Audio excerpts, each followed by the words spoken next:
One of my favourite songs I've heard these past few weeks is More Distortion by Veggie Hammer. Everything from its raw production to its simple songwriting encapsulates so much of what I personally love about smaller artists coming up these days, thanks in part to the advent of affordable recording gear and the ability for anyone to release their own music. So I thought I'd run through a few key parts of this sound, along with exploring what I find special about this particular style of punk. The first thing that stood out to me here was the choice of guitar tone.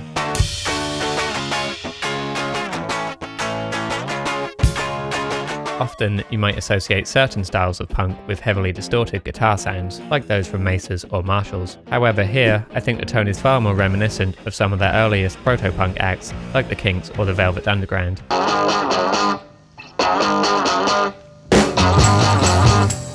Closer in sound to a DI signal running straight into a desk and clipping the track that way, rather than using a live amp or plugin. These non-traditional methods of achieving nasty guitar tones can really help your track stand out. It also emphasises the percussive sound of the guitar itself, which can easily get lost when running through a heavily distorted amp.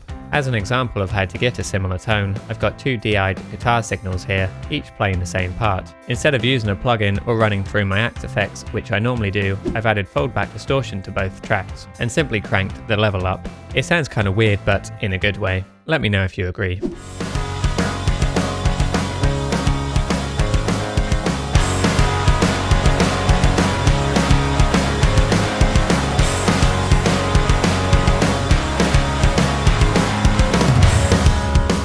The overall production of the song is another big highlight for me. That sort of ratty, unpolished sound is one I really like, and can be heard in many other bands that often handle most of the recording and production themselves.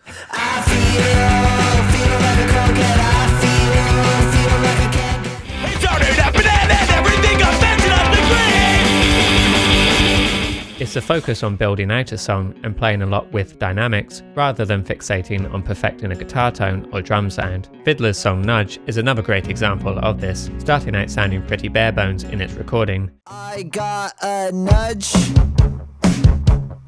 and then descending into this wall of noise by the end of the song.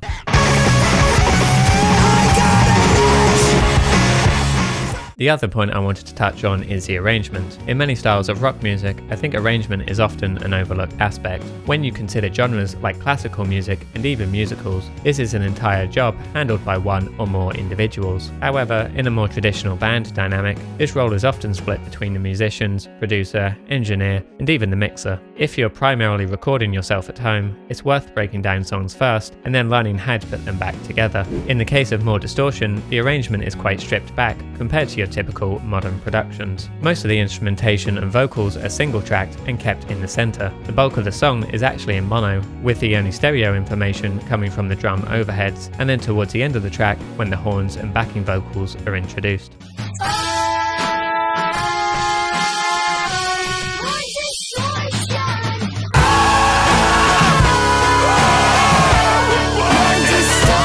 It's ideas like these that will really help you to write songs that sound unique. If you're just getting started with making your own punk songs, then check out my guide to all the essential guitar chords you'll want to learn first.